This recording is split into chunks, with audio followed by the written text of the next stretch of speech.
The ambush at Vora Station. The treaty was supposed to end the war. Instead, it ended General Kale Darrow. He had walked into Vora Station unarmed, as agreed, a neutral platform floating at the edge of contested space, owned by no empire, respected by all. 47 human delegates had accompanied him. They were supposed to sign the Accord of Five Suns and go home to their families. The syndicate had other plans. When the first explosions tore through the station's eastern corridor, Kale was already moving. Not toward the exits. Toward the screaming. That was the thing about Kale Darrow. 16 years in deep space combat had never quite burned the instinct out of him. He ran toward danger the way other men ran from it, not out of bravery exactly, but out of a bone-deep inability to leave someone behind. He found her in the burning wreckage of the conference chamber. Queen Seraphina of the Veil Empire lay pinned beneath a collapsed support beam, her obsidian armor cracked, her bioluminescent copper skin flickering in distress. Around her, her royal guard lay dead. The syndicate assassins had been thorough. Blood, iridescent, amber-colored, pooled beneath her in a slow, terrible spread. She was alive. Barely. Kale moved toward her without thinking. "Do not touch me!" Her eyes snapped open, 6 of them, arranged in a crown across her angular face, burning like heated copper coins. Even broken and bleeding, she was terrifying. The Veil Queen was nearly 7 feet tall, built like something ancient and unconquerable. Legend said she had won her throne by defeating 12 challengers in single combat.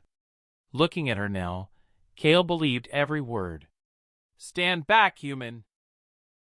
Her voice was a low, crackling growl, like electricity moving through stone. She tried to rise and failed, biting back a sound that might have been pain. Kale crouched beside the beam, assessing it. "You have a collapsed support strut on your left side, and what looks like a penetrating wound under your third rib plate. You'll be dead in 11 minutes if we don't move. I am aware of my own body," she snarled. "Great. Help me lift this. You are not worthy to touch me, human." The words came out like venom, precise and ancient, the kind of pride that didn't bend even when the body did. Her copper skin flickered violently. "I would sooner die on this floor than accept aid from your kind." Kale looked at her for one long moment. Then he grabbed the beam. What worthiness costs? He lifted it alone. It nearly broke him. The beam was structural grade, 300 kilos at least. He felt something tear in his shoulder and ignored it. He braced his legs, set his jaw, and moved it inch by grinding inch until it was clear of her body.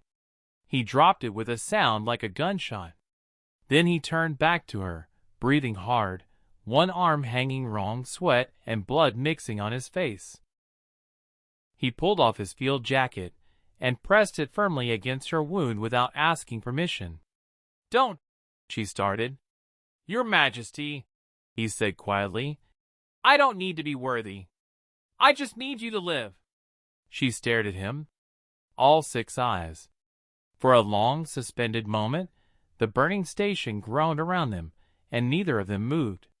"You are injured," she said finally. Her voice had changed. Not soft. Nothing about Queen Seraphina would ever be soft, but different. Like a blade that had been, for just a moment, sheathed. "So are you," he said. "So let's argue about worthiness later." Out of the fire. He carried her. Not gracefully.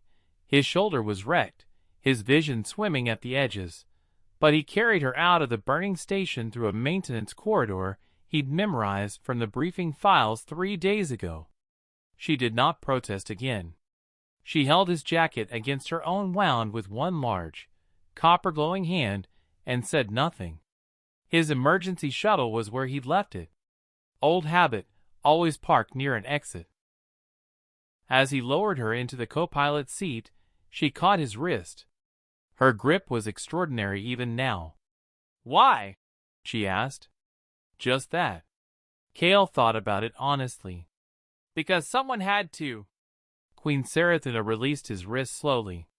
She looked at him the way someone looks at a thing they had completely miscategorized, recalculating, reassessing, rebuilding from the ground up.